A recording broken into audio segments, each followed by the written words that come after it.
Advanced level business questions and answers. 3.8, choosing strategic direction. Which factors might influence the choice of market in which to compete? Firstly, level of competition, barriers to entry, type of product, is it business to business or business to consumer, ethical factors, external factors, especially consider PESEL that we've looked at previously, internal resources, and attitude to risk by management. Which factors might influence the choice of products that the firm produces?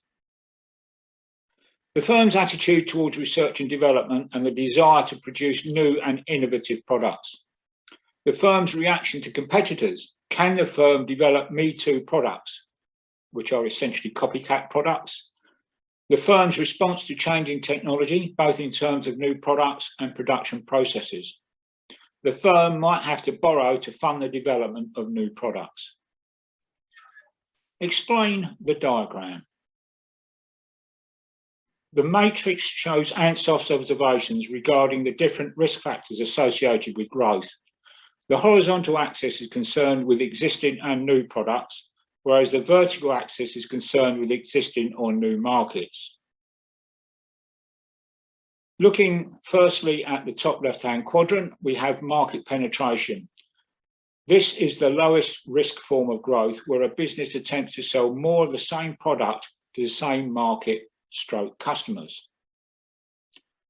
Market development, bottom left-hand corner, is a riskier method of growth and is where the business will attempt to sell the same product, but this time to a new market.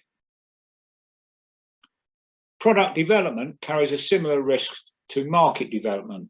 This is where a business tries to sell a new product to the same market. Diversification is the riskiest form of growth, where a business attempts to sell a new product to a new market.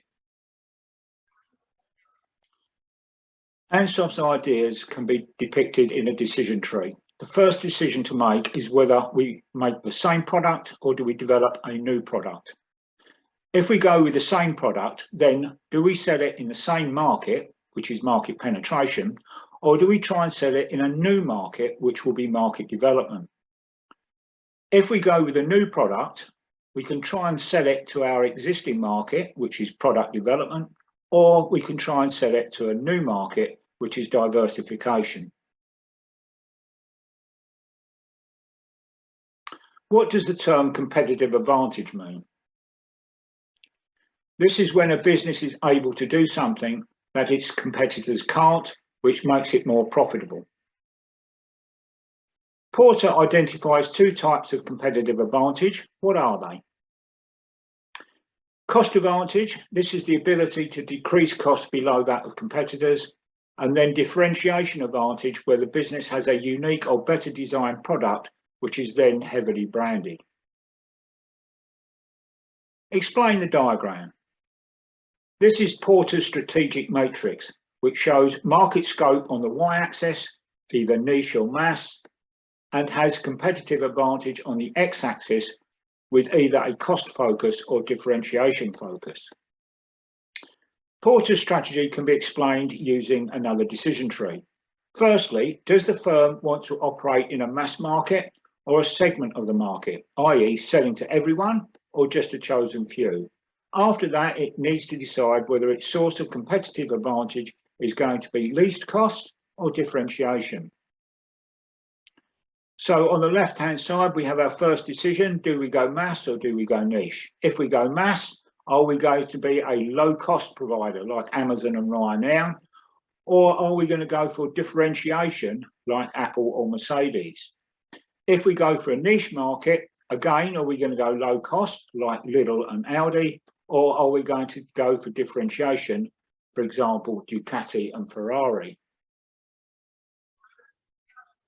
What does this diagram show? This is Bowman's strategic clock, showing a trade-off between price and customer perceived value. It considers whether consumers think the product or service represents value for money. At position 1, we have cheap weekly branded products, for example, potatoes. At position 2, we have low cost and low added value, but volume sales can make it profitable, for example, bread. Position 3, low cost but successful differentiation. A good example of that is AQA. Then at position 4, we have fully differentiated with high price, but nevertheless consumers think it's worth paying it, and that is Apple products.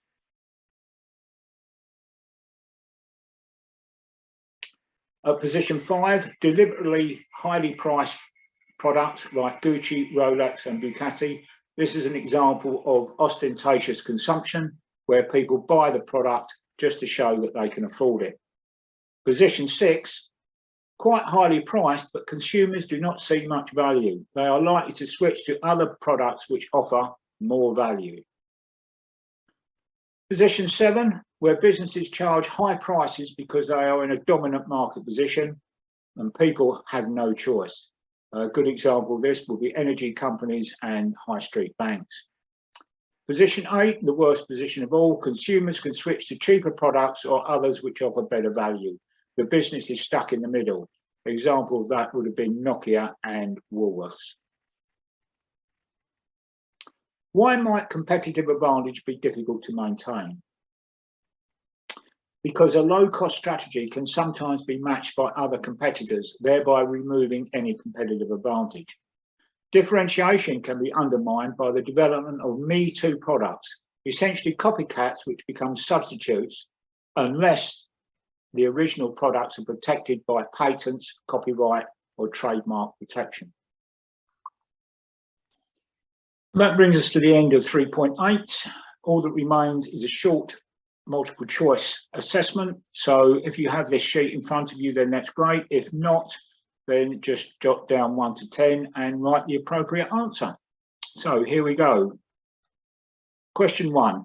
If Tesco pursued a strategy of increasing customer average spend, it will be an example of A, market development, B, diversification, C, new product development, or D, market penetration. Question 2. Aldi entering the travel industry will be an example of A, market development, B, diversification, C, new product development, or D, market penetration. Question 3. Waitrose opening branches in France will be an example of A, market development, B, diversification, C, new product development, or D, market penetration. Question 4. Coca-Cola introducing a new peach-flavoured Coke will be an example of A, market development, B, diversification, C, new product development, or D, market penetration. Question 5. In ranking Ansof's options in terms of the degree of risk, lowest first, the sequence would be A, market development, market penetration, new product development, diversification.